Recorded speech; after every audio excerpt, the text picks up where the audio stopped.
1945, Hitler knew he was losing the war, and he needed to smuggle wealth out of Europe. I believe he took these treasures and loaded them onto U-boats, and I think I know where they are. A new series on the History Channel follows treasure hunter Darrell Miklos and his team as they attempt to locate missing Nazi U-boats. He believes the ships hold billions in ill-gotten treasures. It's called Lost U-Boats of World War II, and Darrell joins us now. Tell us more. Good morning. Good morning. Thank you guys for having me again. So, Darrell, tell us, what kind of evidence is there out there that these boats are actually carrying treasure? Well, there's historical documentation with regards to that. There was a clandestine program by the U.S. government, not so much to keep it a secret from only the Nazis, but to keep the public calm. We have documentation, we have eyewitnesses. Not only that, the artifacts that we find on the show, which I hope everybody watches. Wow, so the documents, they point you directly to the Caribbean. It seems like it'd be hard for a U-boat, which were primarily operating in the Northern Atlantic, to get all the way to the Caribbean. Well, there was a route that they had planned to go through the Caribbean, and they called it rat lines. And eventually, when they knew that they were losing the war, they were on their way to South America, and they had to go through the Caribbean in order to get there. And there was a lot more U-boat presence in the Caribbean, as well as the Atlantic coast, eastern seaboard, and up all the way through the Gulf of Mexico. So there was many, many, many more than people realize. So have you located any at this point, or tell me what you have found?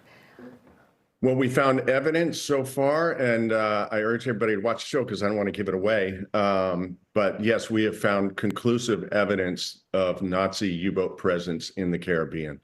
And if that's the case, I'm just curious, when you do find something like this, what's the rule of thumb? Who gets ownership? Is it the person who discovers what they find? Well, we're not in it to keep the treasure or valuables that may have been stored on these U-boats. Our plan is to give it back to the rightful owners. So we're going to work with the proper channels to make sure that that happens. It's not my hope to be able to get rich off of whatever I find on the U-boats. I just want to be known for having made the discovery and brought this to attention. Tell us about the team that you have in place here. How many people, what kind of equipment do you need to locate these boats? Well, luckily, we're working in shallower waters. People think that U-boats needed deep water. They didn't need really deep water. And when they either scuttled them or sank, a lot of them sank in shallow waters. So we're working in waters as deep as 120 feet and less, some cases only 60 feet.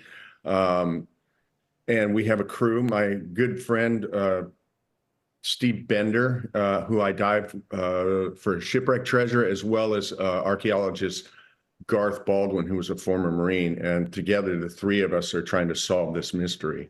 Can you give us an example of one piece of evidence that you found that might intrigue people? Well, what you just saw there is we found boats that were blown up by Nazi U-boats. We spoke with an eyewitness who actually saw it with his own eyes back in 1944 there in Monte Cristi, where we filmed this. And we have a lot of other artifacts that you will be finding. And if you watch the show, you'll see the artifacts, and undoubtedly they came from the Nazis. So we have proof that they were there in an area that nobody ever knew they were. Interesting. Well, you can watch Lost U-Boats of World War II on the History Channel. Go to history.com, and you can follow Darrell on Instagram. Thanks for being with us. Thank you, guys. Hope everybody enjoys the show. A lot out there to discover. Great. Thank you.